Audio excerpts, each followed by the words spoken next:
I don't want to be right here, right now, to have to stand in this chamber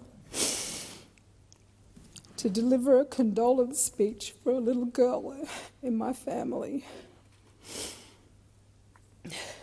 Sharon Napnanga Granitz. I read her name into the history books today in her honour. She was 5 years old. She was loved. She should still be here. I think about my late brother, Leonard, who passed away too young, before he had a chance to grow into adulthood. In our culture, he would have been one of her other fathers. I find myself wondering whether things might have been different if he had lived, whether he would have been able to protect her.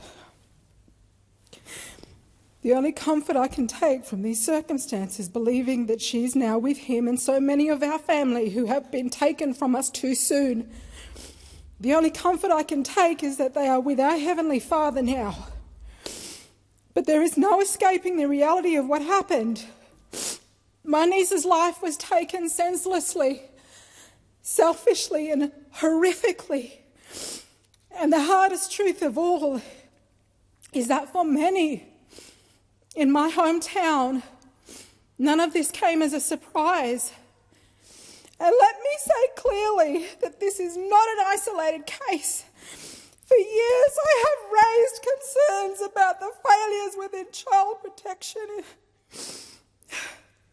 I've spoken to foster carers who've raised loved ones, Aboriginal children from infancy, who've seen them placed back into dangerous and dysfunctional circumstances. I've spoken to police officers, social workers, paediatricians, frontline workers who have watched children be re-traumatised over and over again in a system that's supposed to protect them.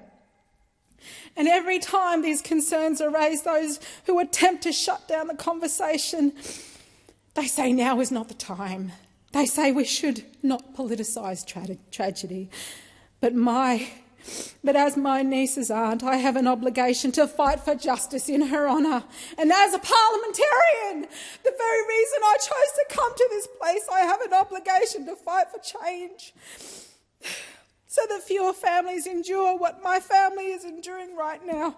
Condolences become empty when they are accompanied by excuses for inaction. Condolences become hollow when difficult conversations are avoided in the name of cultural sensitivity, while vulnerable children remain exposed to violence, abuse and neglect. And I'm tired of the excuses. I'm tired of governments announcing billions of dollars in spending while conditions on the ground continue to deteriorate. I'm tired of hearing about symbolism, acknowledgements, gestures, while children continue to grow up in unsafe environments. Housing matters, but housing alone is not going to solve this crisis. Building another house means nothing if violence, alcoholism, abuse and neglect continue unchecked inside these homes.